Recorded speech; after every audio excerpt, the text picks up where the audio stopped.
कल मैंने इस मामले में दुष्यंत गौतम जी को भी फ़ोन किया था और मैं आज आपको बता रही हूँ, दुष्यंत गौतम जी को जब मैंने फ़ोन किया तो उन्होंने मेरे को सीधे यही बोला कि वो, मैं जब अंकिता भंडारी हत्याकांड जब जिस समय वो घटना घटित हुई और मुझे, क्योंकि सवाल किसी गरीब माँ बाप की बेटी का है, सवाल इस उत्तराखंड की अस्मिता का है, ये आरती गौड़ पे आरोप लगाने का सवाल नहीं है। तुमने मेरे चरित्र को जितना गिराना था गिरा दिया, ये कि मैं सेक्स रैकेट चलाती हूँ।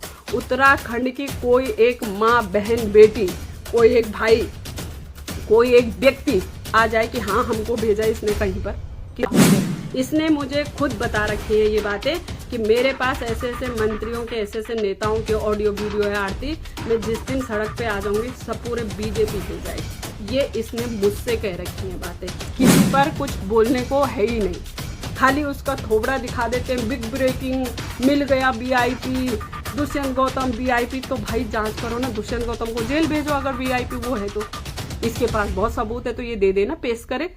ये महिला कहती है कि मैंने वहां बुलडोजर भेजने के लिए पैसे लिए, तो कोई व्यक्ति होगा ना जो मुझे पैसे देने आया, या किसी के पास कोई साक्ष्य होंगे ना, कहीं पर मैं बात कर रही हूँ कोई मुझे देने आया होगा, वो मुझे पैसे देने मेरे घर आया कि मैं उसको पैसे लेकर के उसके घर गई कि कहाँ गई, बताए ना, साबित करे कि मैंने वहां पर बुलडोजर चलवाया कि नहीं चलवाया, चलवाया तो किसने चलवाया। मैं तब भी एसआईटी की जांच हो चुकी है उस मामले में, सब कुछ एसआईटी की जांच में। और ये जो लोग आरोप लगा रहे हैं, मैं तो कह रही हूँ कि पुलिस को मैंने इस उर्मिला नाम की महिला की एफआईआर आज से नहीं पिछले 1 साल से दे रही हूँ लगातार, कि ये मेरे पे झूठे आरोप लगाती है, ये मेरी छवि धूमिल करने का काम करती है। ये जानकारी मुख्यमंत्री से लेकर के यूपी उत्तराखंड के दोनों मुख्यमंत्रियों के पास भी है ये जानकारी कि ये महिला अनावश्यक रूप से प्रताड़ित करती है। और मुझे 90% लोग बोलते हैं कि ये महिला पागल है, आरती तुम कहाँ चक्कर में पड़ रही हो। अब बताओ आप मैं क्या करूं?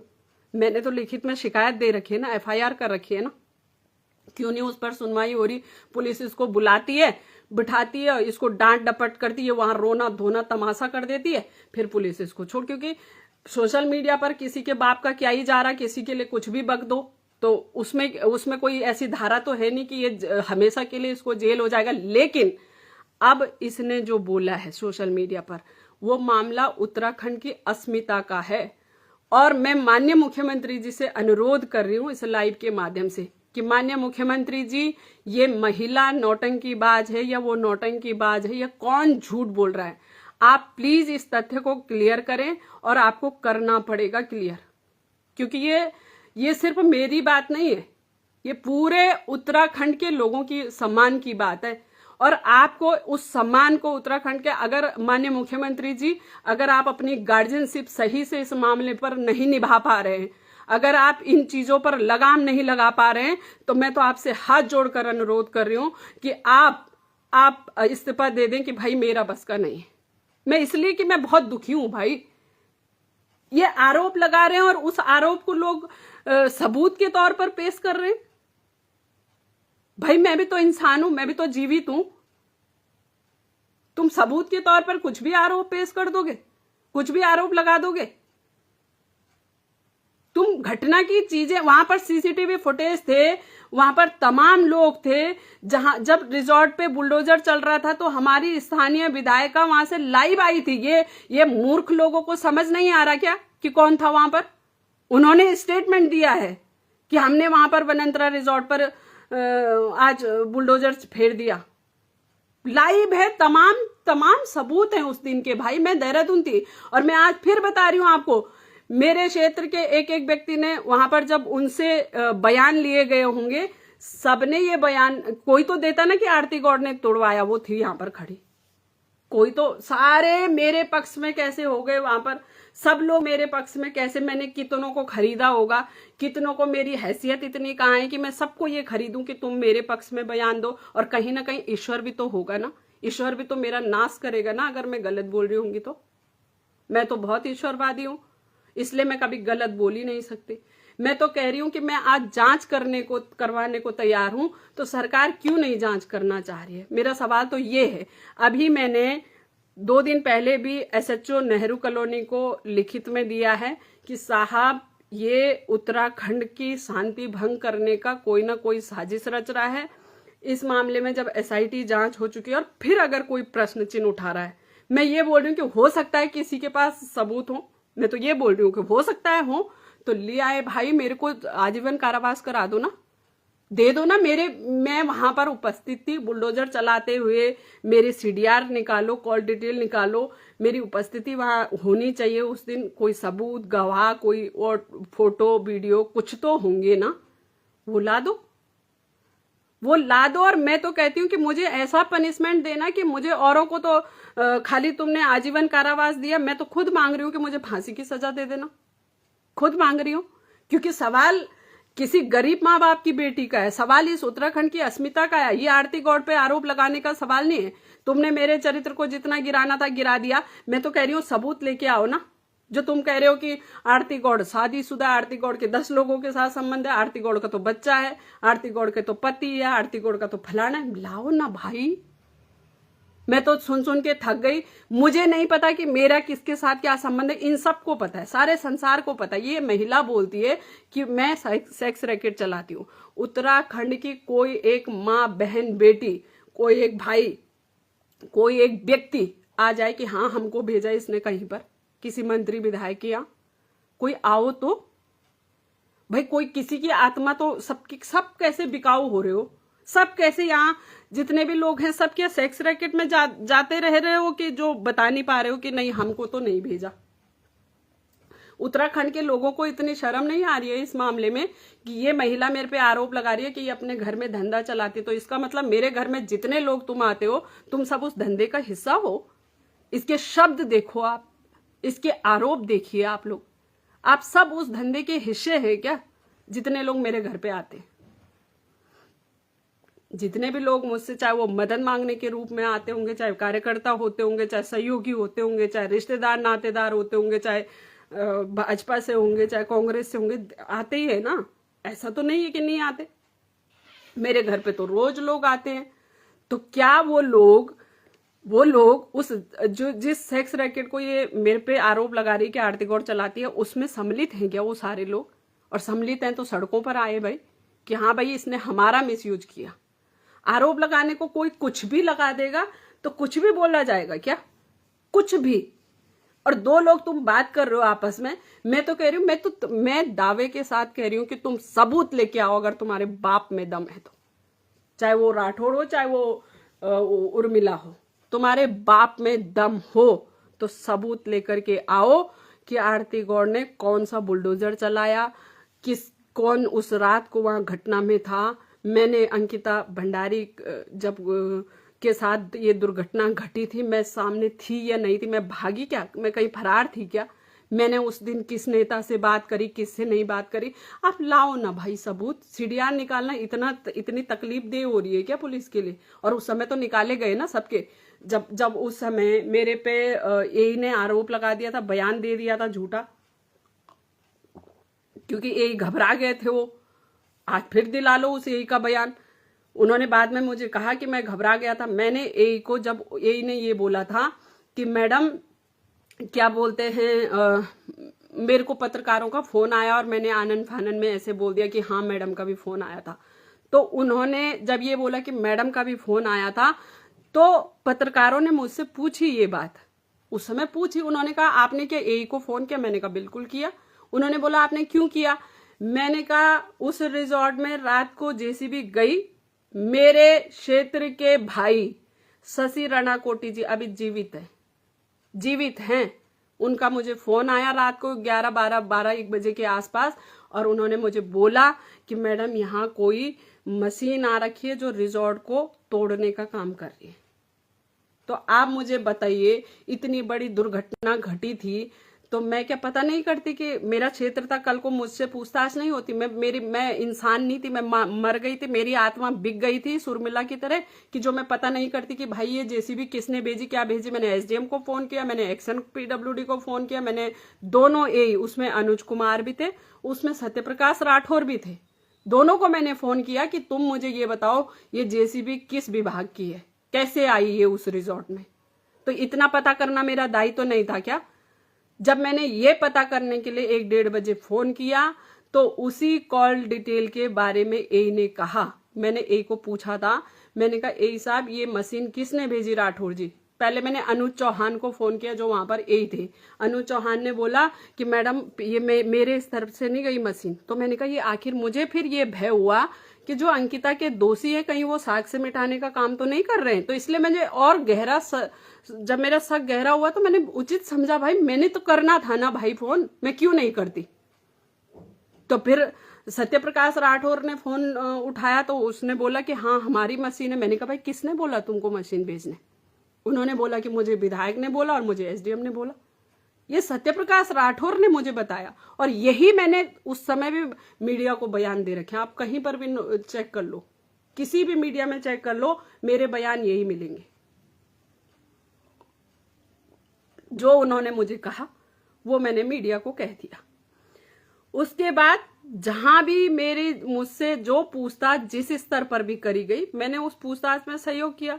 मैं उत्तराखंड छोड़ के भागी तो नहीं ना। मैं मर्डरर होती, मैं क्रिमिनल होती, मैं हत्याकांड में शामिल होती तो मैं भाग जाती उत्तराखंड छोड़ के। और ये जो बोल रही है कि तूने पैसा लिया, वो पैसा कैश में दिया होगा, अकाउंट में दिया होगा, दूसरे तीसरे किसी के थ्रू दिया होगा, या तू लेकर के आई, कौन से घर में कहां पर किस समय दिया, भाई कहीं पर तो दिया होगा ना। तो लेके आना साक्ष्य कि किसने किसको कहां पर कितने पैसे दिए, साक्ष्य लेकर के आ जाओ तुम। मैं तो तुमको, और जब मैंने 2 दिन पहले एसएचओ नेहरू कॉलोनी को ये बात लिख कर दी है कि ये आपस में इस तरह के बातचीत करते हैं, फ्रॉडगिरी करते हैं, झूठा अपने स्वार्थों को सिद्ध करने के लिए, अपनी राजनीति भुनाने के लिए आपस में इनकी लड़ाइयां होती है, उसमें ये दूसरे तीसरों को मोहरा बनाते हैं। तो मैंने कहा इस पर मुकदमा दायर करो। मुकदमा दायर हुआ, पुलिस इसको लगातार बुला रही है। नेहरू कॉलोनी पुलिस इसको लगातार साक्ष्य लेकर के बुला रही है। क्यों नहीं आ रही है, क्यों नहीं आ रही है साक्ष्य देने के लिए? ऐसा क्या हो गया कि तुम साक्ष्य छुपाकर बैठना चाह रही हो? और तुमको जब तेरे को उस समय जब जितने दिन हो गए थे बताए हुए, तुझे क्यों सांप सूंघ गया था, उसी दिन बोलती कि ये लो जी साक्ष्य आ गए मेरे पास और मैं अंकिता को न्याय दिलाना चाहती हूँ। मैं भी मानती कि तू बहादुर महिला है। तू बहादुर नहीं है, तू मानसिक रोगी है। मैं दावे के साथ कह सकती हूँ क्योंकि मैं तुझे झेलते झेलते 3 साल हो गए। और मैंने अपने जीवन में, अब मेरी 40 साल की उम्र होने वाली है, मैंने अपने जीवन में तेरे से बड़ा मानसिक रोगी, बेशरम, निहायती बेशरम औरत है तू। क्योंकि जब तूने अपने बेटे पर मुकदमा कर रखा है तो औरों को छोड़ेगी तू? तेरे अंदर इंसानियत नहीं बची। अब मैं देखो, मैंने उस समय जब मैं सहारनपुर में इसके खिलाफ मैंने पहला मुकदमा किया था तो मुझे वहां स्थानीय पुलिस ने बताया था कि मैडम ये तो यहाँ कपड़े फाड़ने शुरू कर देती है अगर इसको कुछ भी बोलो। मैं, ईश्वर गवाह है, मैंने इस बात पर पुलिस को बोला, मैंने कहा अरे जब उसको क्या पता जगह जगह से उसके साथ बेईमानी हुई हो, किसी ने धोखा दिया हो, या कि जो भी, एक मैं तो महिला हूं ना, तो मैंने भावुक होकर के बोला। मैंने कहा देखो एसएचओ साहब आप तो बोल रहे हैं कि वो पागल है, साइको है, मैंने कहा उसका कहीं ट्रीटमेंट करा दो भाई, उसका आगे पीछे कोई नहीं है। मैंने उस औरत को खुद बोला कि भाई, उसने मुझे बताई ये बात कि मुझे डिप्रेशन हो जाता है, मैं डीप डिप्रेशन में आ जाती हूँ, कई बार मैं रात भर सोचती हूँ सुसाइड कर लूँ, कई बार मुझे लगता है मेरी सांस नहीं आती। मैंने उसको बोला कि तुम देहरादून आ जाओ, मैं तुम्हारा ट्रीटमेंट कराऊंगी, मैं ऐसी हूँ बताओ। तब तो वो करती थी, बीच बीच में ऐसे तमाशा तो करती थी कि नहीं लोग ये बोलते हैं। कई मैसेजेस उसने मुझे किए हैं कि नहीं तुम्हारी कोई गलती नहीं है, तुम तो देवी भगवती हो, तुम तो ये हो, तुम तो फलाने हो। भाई जब मैं अपराधी हूं, मैं देवी भगवती हूं। तुमने जब इसने मेरे को, मैं बता रही हूँ ये टारगेट क्यों करते हैं। अब इस मुद्दे पर मैं ये आती हूँ कि ये टारगेट क्यों करती है मुझे। टारगेट ये सिर्फ इसलिए करती है कि इसने जब इसने मेरे को फोन किया कुछ टाइम बाद, जब इसका दूसरे उर्मिला शर्मा वाला मैटर दूसरा था कि मुकेश शर्मा ने मेरे साथ ये घटना घटाई, फिर इसका कुछ दिन बाद मुझे दोबारा फोन आया कि क्या आप सुरेश राठौर को जानते हो? मैंने कहा हाँ। उसने कहा कैसा आदमी? मैंने कहा भाई ठीक है, मुझे क्या पता है कैसा। मैंने कहा भाई हम तो सामाजिक तौर पर जुड़े हैं, हमें तो कोई ऐसी परेशानी दिखी नहीं, अब क्यों ही किसी के पर्सनल जीवन में इंटरफेयर करना। तब इसने मुझे बोला कुछ दिन बाद कि हाँ, उस दिन तो इसने बोला कि हाँ वो मेरे ना समाज के हैं तो इसलिए मेरी बहुत मदद करे। मैंने कहा तुमने तो मुझे उर्मिला शर्मा बताया था। इसने कहा नहीं वो लव मैरिज हुई थी ना तो इसलिए मैं मायके से सनावर हूँ। तब इसने मुझे ये बताया था कि वो मेरे समाज के हैं राठौर और ये वो और फलाना ढिमकाना, कि भगवान है, मेरी बहुत मदद करी, मेरे तो पिता के समान है, मेरे लिए तो मेरे गुरुजी है, मैंने तो मेरी उन्होंने बहुत फाइनेंशियली मेंटली बहुत मदद करी। मैंने कहा चलो अच्छी बात है, आपकी मदद हो रही है। थोड़े दिन बाद फिर इसका मुझे फोन आया, इसकी लड़ाई यहाँ से हुई मेरे साथ। इसका मुझे फोन आया कि तुम ना पूरे दल बल के साथ आओ, राठौर ने मेरा रेप कर दिया, मैंने उसके ऊपर मुकदमा लिखवाना है।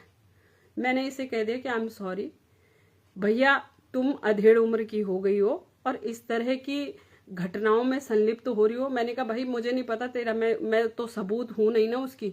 रेप हो गया तो मुकदमा लिखवाओ, और मुकदमा लिखवाओ जब रेप हो रहा था तब तुमको आपत्ति आनी चाहिए। अब तो तुमने कहा कि वो बहुत बढ़िया है, मेरे गुरुजी है, मेरे फलाने। फिर थोड़े दिन बाद इसने बोला कि नहीं, वो मैंने उस समय डिप्रेशन में आके कह दिया, अब उन्होंने समझौता कर लिया, हमने शादी कर ली। मैंने कहा चलो बधाई। कभी उसने मुझसे कुछ बोला, कभी कुछ बोला, कभी कुछ बोला, हमेशा इसने मुझसे कुछ ना कुछ झूठ बोला। जब इसने समझ गई है कि मैं साथ नहीं खड़ी हो रही हूँ, इसने मेरे लिए तमाम अभद्रता लिखनी शुरू करी कि तू तो ये है, तू इसलिए उसके खिलाफ मुकदमा नहीं लिखवाना चाह रही है, तू तो ये है, तू तो वो है, तू फलाना है, तू ढिमकाना है। उसके बाद इसने मुझे ये करना शुरू किया कि मेरे पास तेरे खिलाफ बहुत सारे एविडेंसेज है, मैं तो तेरे खिलाफ, तेरी नंगी वीडियो है, तेरी ऑडियो है, तेरी ये। मैंने कहा तू सब वायरल कर ले, तू बड़े बड़े तस्वीर लगा ले शहर में बहन, लेकिन मैं जिस तथ्य को जानती नहीं, जिसके बारे में मुझे पता नहीं, मैं पुलिस पर दबाव नहीं बना सकती, ना मैं कोई भीड़ ला सकती, ना कुछ। क्योंकि भैया वो भी 60-70 साल का आदमी, तुम 40-50-60 साल की, तो तुम भाई ऐसे कैसे तुम पहले कभी बोल रहे हो मेरे गुरुजी हैं, तभी बोल रहे हो मेरा रेप हो गया, तभी बोल रहे हो मेरे पति हैं, तो मैं कौन सी बात मानूं? मुझे लग गया कि ये मेंटली रूप से डिस्टर्ब है। फिर इसने एक दिन बीच में मुझे एक ऑफर दे दिया कि अलग अलग नंबरों से ये फोन करती थी कि अब तुम ना, मेरे पास एक बड़ा मैटर आया है, तुम्हारी राजनीति का पूरा खर्चा मैं करूंगी, फलाना करूंगी। मैंने कहा हाँ बताओ क्या है। कि ऐसा है ना, वो राठौर के बेटे का तलाक कराने का मैंने सोच लिया, और उस लड़की से मैंने राठौर पर छेड़छाड़ का आरोप लगवा दिया, राठौर की बहू से। अब आप सुनो इस घटना को, बहुत डीपली सुनना, कि राठौर की जो बहू है, मैंने उसको वहां से राठौर के घर से भगवा दिया, उसके पापा को बुलाया और वो लेके चले गए, क्योंकि ये राठौर बहुत हरामी है, ये है, इसके ये यासी है, फलाना है। तो मैंने उसकी बहू से उस पर रेप का आरोप लगवा दिया। और अब राठौर का जो समधी है, जो उसकी बहू का बाप है, वो 1 करोड़ रुपए देने को तैयार, 1 करोड़ रुपए में समझौता करने को तैयार है। उससे 1 करोड़ की डिमांड कराएंगे, 50 लाख उसको दे देंगे, बाकी हम दोनों 50 लाख बांट लेंगे। मैंने कहा वो बहना, मैं ऐसे काम नहीं करती, ना मैं किसी के पैसे लेती, ना मैंने लेना करा, ना मैंने देना करा, मुझे कोई लेना देना नहीं है इन चीजों से। तो ये और चिढ़ती गई। ये हर बार मुझे कुछ ना कुछ ऐसे गलत कामों में उलझाना चाह रही थी, जिसमें मैंने इसका साथ नहीं दिया। जहां मुझे सही लगा वहां मैंने साथ दिया, जब मुझे नहीं लगा कि ये ठीक नहीं है तो मैंने नहीं दिया। मैंने कहा उनका पारिवारिक मामला है, वो जाने, उनका काम जाने, और तुम जानो। ये मेरे को लगातार दबाव बनाती रही, लगातार। फिर इसने मेरे खिलाफ झूठा SC ST का मुकदमा लिखवाया, SC ST का झूठा मुकदमा, जबकि मैंने इसकी शक्ल तक नहीं देखी थी। अब ये सोच रही थी कि क्योंकि SC ST के मुकदमे में, मुझे तो मालूम नहीं, मुझे बाद में लोगों ने बताया कि क्योंकि उसमें तुरंत गिरफ्तारी हो जाती है, तो इसने शायद इसलिए लिखवाया होगा कि मेरी मारपीट हो गई, मेरा ये हो गया, मेरे साथ कूट दिया इसने मुझे। तो मैं अगले दिन जब CO ने मुझे बयान के लिए बुलाया, CO सहारनपुर ने, तो मैं बयान देने जब सहारनपुर गई, तो उस दिन इसके जानने वाले, मेरे नहीं थे वो, इसी के जानने वाले 2 लोग वहां पर CO के बाहर, क्योंकि वो उनका कोई काम था यहाँ उत्तराखंड में, तो वो मुझसे मिलने आए थे, तो उनको कोई फोन कराना था, तो वो कर दिया था मैंने। वो उसके बाद मुझे वहां सहारनपुर कोर्ट के बाहर मिले। उन्होंने कहा बहन जी चाय वाय पी के जाओ। जब मैं चाय वाय पीने के लिए वहां गई, तो उन्होंने मुझे बोला कि बहन जी तुम कहाँ इसके चक्कर में पड़ रहे हो, ये तो पागल औरत है, ये कुछ भी कहती है, हम तो इसको भुगत रहे हैं, देख रहे हैं, तुम एक काम करो, इससे पीछा छुड़ाओ कैसे भी। मैंने कहा मैंने क्या पीछा, मैंने तो उसकी शक्ल तक नहीं देखी अभी तक।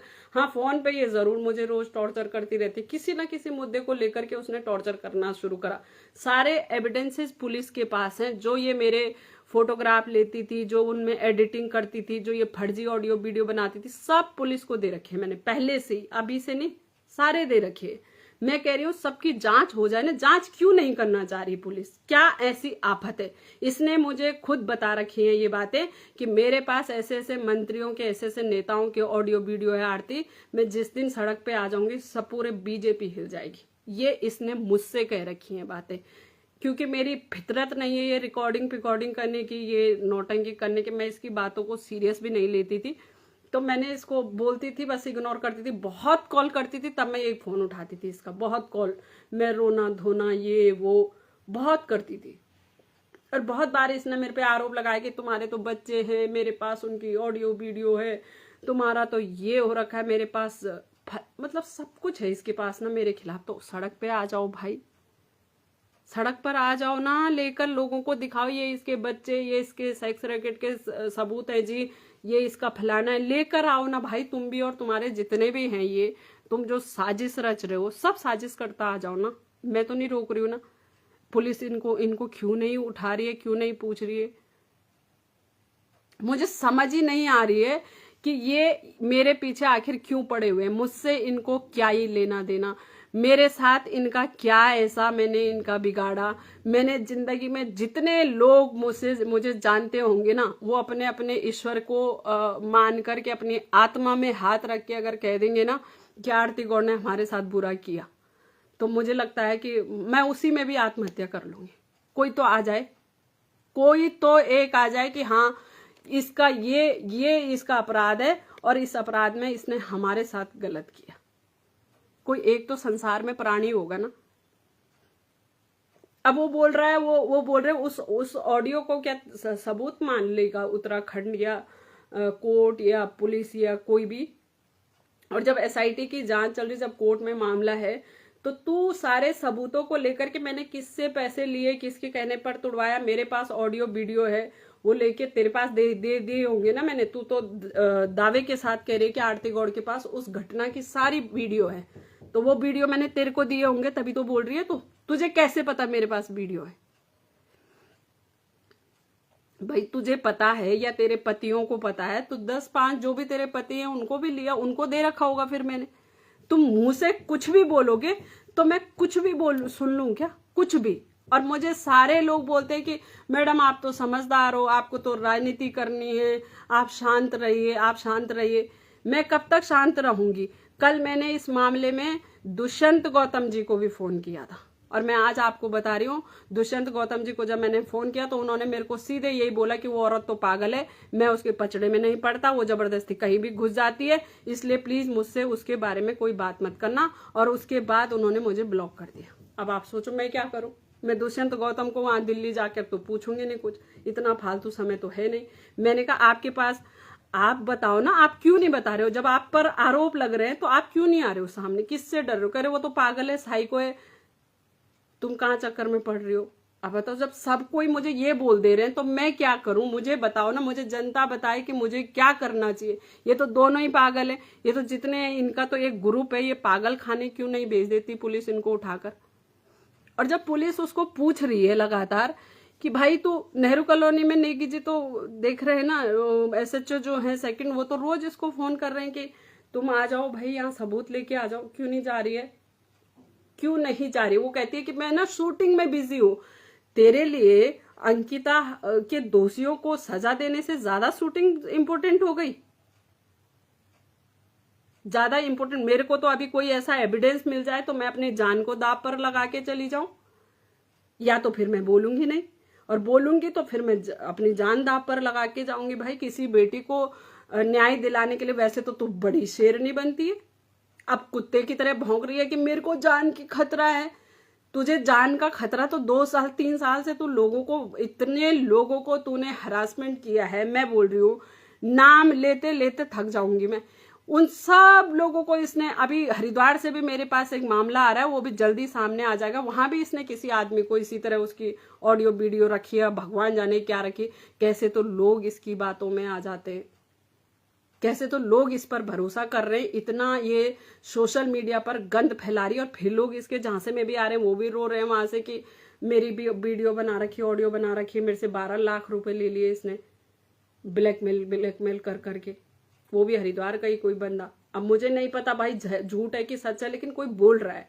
मैं उसके आधार पर बोल रही हूँ। और मैं नाम भी इसलिए नहीं लूंगी कि उनका मामला है, झूठ बोल रहा हो क्या पता, लेकिन अगर सच बोल रहा है तो भाई तुम वो देखिए, पुलिस उसकी जांच करे ना कि ये किस किस के इसके फोन में एविडेंसेस है। पुलिस इसके फोन्स को ले ले, मैं तो अपने पहले ही दे देती हूँ। मुझे बताओ ना पुलिस की कहाँ ले जाना चाह रहे हो तुम, मुझे ले चलो, मेरे फोन ले चलो। वनंतरा रिजॉर्ट मैंने आज तक भी ढंग से नहीं देख रखा। वो ये तो देख भी आई, सहारनपुर से आकर के इसने वनंतरा रिजॉर्ट देख लिया। मैं तो उस गंद की तरफ जाना भी पसंद नहीं करती। मुझे दूर से ही पता था कि वो वनंतरा रिजॉर्ट, जब वो भी वहां इस तरह की घटना घट गई तब, उससे पहले नहीं पता था मुझे। इतना मैं उस क्षेत्र में गई, मैं कभी उस रिजॉर्ट में नहीं गई, कभी नहीं गई, और मैं वहां किसी को जानती भी नहीं हूं। मुझे नहीं पता कि, मुझे तो बहुत बाद में पता चला, ये घटना के बाद ही पता चला कि उसका ऑनर पुलकितारिया है, उसका ऑनर फलाना ढिमकाना। मुझे तो कुछ पता ही नहीं था। मुझे पता होता तो कि यहाँ इस तरह की एक्टिविटी चलती, कोई तो बताता, मुझे बताता तो फिर हम सतर्क होते ना। किसी ने नहीं बताया मुझे, कोई शिकायत करता तो हम एक्टिव होते ना फिर, कि हाँ भाई यहाँ इस तरह की घटनाएं घट रही है। अब ऐसे पता नहीं जाने अनजाने में, वैसे तो हम कई रिजॉर्ट है वहां ऐसे जहां पर हम बैठे हैं, कई बार खाना खा के आए, चाय पी के, लेकिन उसमें तो तब भी नहीं गई मैं कभी। मुझे पता ही नहीं था कि वनंतरा रिजॉर्ट भी है वहां मेरे क्षेत्र में कोई। और कोई, मैं आज आपको फिर बता रही हूँ, कोई रिजॉर्ट वाला, कोई होटल वाला ऐसा बोल दे कि अनावश्यक तौर पर आरती गौड़ हमारे यहाँ फालतू बैठने को आ गई हो, कभी भी नहीं। कोई भाई लोग हैं, सार्वजनिक अगर मीटिंग हो रही कि दीदी आज उसके यहाँ बैठ लेते तो वो बात अलग है। पर्सनल तो मैं रात रुकने के लिए, एक मेरे भाई है वहां पर रोहित शर्मा, वो बता देंगे, अपनी फैमिली के साथ, अपने दोस्तों के साथ 1-2 दिन गई मैं, 1-2 बार गई। मेरे परिवार के लोग हैं या फिर दिन में कभी गई होंगी खाना वाना खा के, तो शशि भाई के यहाँ गई, वो बता देंगे। भाई मेरे क्षेत्र के लोग मेरा चरित्र बताएंगे ना कि कैसा है, तू कौन होती है मुझे चरित्र का सर्टिफिकेट देने, और तेरे ये फर्जी पति कौन होते। तुम दोनों कुछ भी आरोप लगाओगे तो लगते रहेंगे वो। तो भाई मैं फिर से बोल रही हूँ, सब लोगों को हाथ जोड़ करके, पत्रकार बंधुओं को भी बोल रही हूँ, बिग ब्रेकिंग करके इसको मत पूछिए। बिग ब्रेकिंग ये लिखिए कि इस मामले में तत्काल प्रभाव से जांच होनी चाहिए। बिग ब्रेकिंग ये होना चाहिए। बिग ब्रेकिंग इसका थोबड़ा दिखा करके मत बनाओ।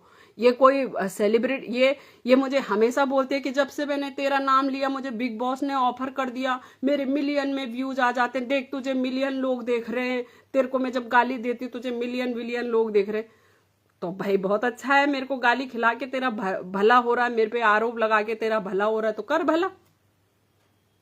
मेरे नाम से मेरे पे कीचड़ उछाल के तू पेट पालना चाह रही है तो पाल ले, फिर मैं क्या ही बोलूं, बताओ ना।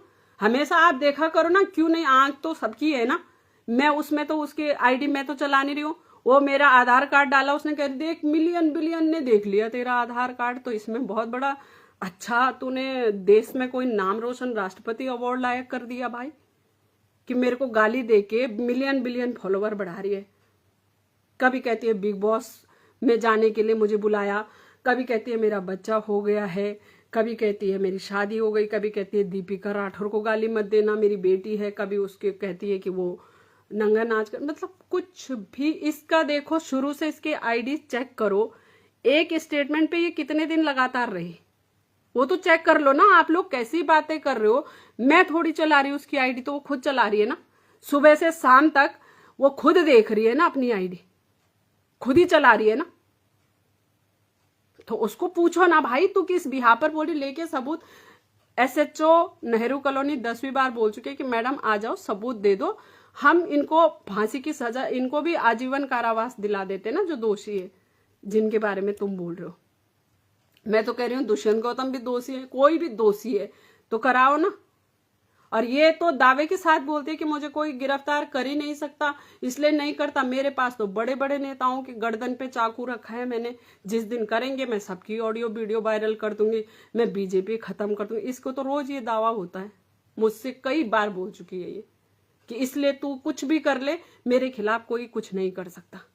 तो आखिर मैं ये बोल रही हूँ, माननीय मुख्यमंत्री जी और माननीय देश के यशस्वी प्रधानमंत्री जी, माननीय अमित शाह जी, मैं आप सबसे निवेदन करना चाह रही हूं कि ये इस देश पर कलंक हैं ऐसे लोग, इस समाज पर कलंक है।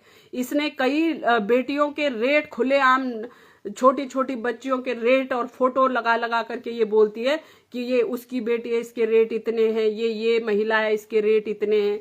क्या कानून इतना, मतलब कोई दीन ईमान नहीं है समाज में जीने वालों का। कैसे लिख सकते? किसी ने पूछा इसको कि उसके जब इसकी ये हमारे फोटोग्राफ लगा के बोलती है कि इसके रेट 10,000 है, 2,000 है, 5,000 है, 1,000 है, कोई पूछता है क्या इसको? इसकी आईडी पीछे जाके देखो ना, कितने इसने अभद्रता लिखी है। किसी ने पूछा इसको क्यों लिखा है? और एक बात इसने आज तक सच बोली है कि आरती गौड़ मेरे घर में घुसी है। हाँ मैं घुसी हूँ, हाँ मैं घुसी हूँ ना इसके घर में। वो तो मैं दोबारा मैं ये कह रही हूँ, ये मुझे सबूत दे देना भाई। मैं तो सबूत मांगने जाऊंगी ना, ये तब मुझे SSP Dehradun, SSP Haridwar, SSP Saharanpur को लिख के दे रही है कि आरती गौड़ सेक्स रैकेट चलाती है, उसको गिरफ्तार करो। अब पुलिस जब मुझे गिरफ्तार नहीं कर रही है तो मैं तो, क्योंकि ये तो सोशल मीडिया पे लिख रही है, तो पुलिस मुझे गिरफ्तार तो करे ना। जब मैं चला रही हूँ, कोई गलत काम कर रही हूँ, अवैध काम कर रही हूँ, तो पुलिस क्यों नहीं उठा रही मुझे? पुलिस मुझसे क्यों डर रही है? आए ना भाई पुलिस, मुझे उठाए ना, मुझे उठाए पुलिस। मैं अपराधी हूं ना, मैंने सबका अपराध कर रखा है ना। जितने मेरे पर आरोप लग रहे हैं सबकी दोषी मैं हूं, तो भाई मुझे आजीवन कारावास दे दो भाई मुझे ही। मैं तो कह रही हूं ना, मुझे सजा सुना दो। मैं दोषी हूं तो समाज की नजरों में दोषी, मीडिया की नजरों में अगर मैं दोषी हूं, कानून की नजरों में अगर मैं दोषी हूं, तो भाई तुम कानून मुझे देख के तो मत घबराओ। मैं तो गिरफ्तारी देने को तैयार हूं भाई, तुम ले लो मेरी गिरफ्तारी। और मैं बोल रही हूँ माननीय मुख्यमंत्री जी, आप क्यों शांत है इस मामले में? आपको तो जांच करनी ही चाहिए भाई। आप मुखिया हैं, आप गार्जियन हैं हमारे। आप मेरे भी मुख्यमंत्री हैं। आप मेरे मुख्यमंत्री नहीं है क्या? मैं अगर आपकी बेटी होती, बहन होती, तो आप आवाज नहीं उठाते क्या? मतलब इतने साइलेंट आखिर पूरे महकमा क्यों है? इतना साइलेंट क्यों है पूरा महकमा? मैं तो ये कह रही हूं उसके आरोप सच है, मैं दोषी हूं, तो मुझे ही कर दो भाई, सजा मुझे ही कर दो। लेकिन नहीं, किसी पर कुछ बोलने को है ही नहीं। खाली उसका थोबड़ा दिखा देते हैं, बिग ब्रेकिंग मिल गया वीआईपी, दुष्यंत गौतम वीआईपी। तो भाई जांच करो ना, दुष्यंत गौतम को जेल भेजो अगर वीआईपी वो है तो। इसके पास बहुत सबूत है तो ये दे देना, पेश करे। दो लोग बोल देंगे आपसी बातचीत में, तो उसको पूछो ना जो बोल रहा है कि तू किस आधार पर बोल रहा है भाई। तू बता किस आधार पर बोला तूने। उसको क्यों नहीं पूछ रहे हैं, ये पूछताछ क्यों नहीं कर रहे हैं इन लोगों से? तुम दो लोग आपस में किसी की भी छवि खराब कर रहे हो, फिर उसको रिकॉर्ड कर रहे हो, फिर उसको वायरल कर रहे हो, किसी को भी गाली दे रहे हो, किसी को भी आरोपी साबित कर रहे हो। तुम क्या भगवान हो या जज हो कि तुम साबित कर रहे हो कि हाँ ये था, वहां पर वो था? तो तुम लाओ ना वो वीडियो जब तुम्हारे पास है तो। मुझे समझ नहीं आ रहा भैया। माननीय मुख्यमंत्री जी, मेरी समझ से बाहर है ये मसला। मेरा कोई दोष निकलता है तो मुझे भाई, मुझे सजा दे दो। मैं बार बार बोल रही हूँ, इसी बात को 100 बार दोहराने को तैयार हूं। लेकिन अगर मैं बेगुनाह हूं, अगर मेरी छवि राजनीतिक द्वेष के कारण खराब हो रही है, अगर इनके निजी स्वार्थों के कारण ये मेरी छवि पर दाग लगा रहे हैं, तो ये माननीय मुख्यमंत्री जी की भी जिम्मेदारी है। क्योंकि मैं तो आपको इसलिए जिम्मेदार ठहराऊंगी कि आप इस प्रदेश के मुखिया हैं, आपके रहते ये अन्याय हो रहा है और आप मौन हैं। इस पे मुझे सबसे बड़ा कष्ट है कि आप क्यों मौन हैं। आपको जांच करानी चाहिए ना, आपको तो सब क्लियर करना चाहिए ना। और क्या आप मुझे नहीं जानते? इस प्रदेश में कौन नेता ऐसा होगा जो मुझे नहीं जानता होगा? छात्र संघ से राजनीति कर रही हूं मैं। कौन नेता इस प्रदेश के अंदर ऐसा है जो मुझे नहीं जानता? और कितनी जनता ऐसी होगी कि जो मुझे नहीं जानती? भाई अगर मैं इतनी कैरेक्टरलेस थी, अगर मैं इतनी घटिया थी, अगर मैं इतनी बेईमान थी, अगर मैं इतनी चोर उचक्की थी, तो मुझे लोग चुनाव क्यों जिताते? फिर ये बताओ ना। डर थोड़ी रहे लोग मुझसे। कुछ भी बोलोगे, मतलब यार हद होती। किसी के घर में, आप लोगों के घर में बहन बेटी है, आप लोग कैसे किसी के बोल देने मात्र से आप आरोपी साबित कर देते हो किसी को, खाली बोल देने मात्र से।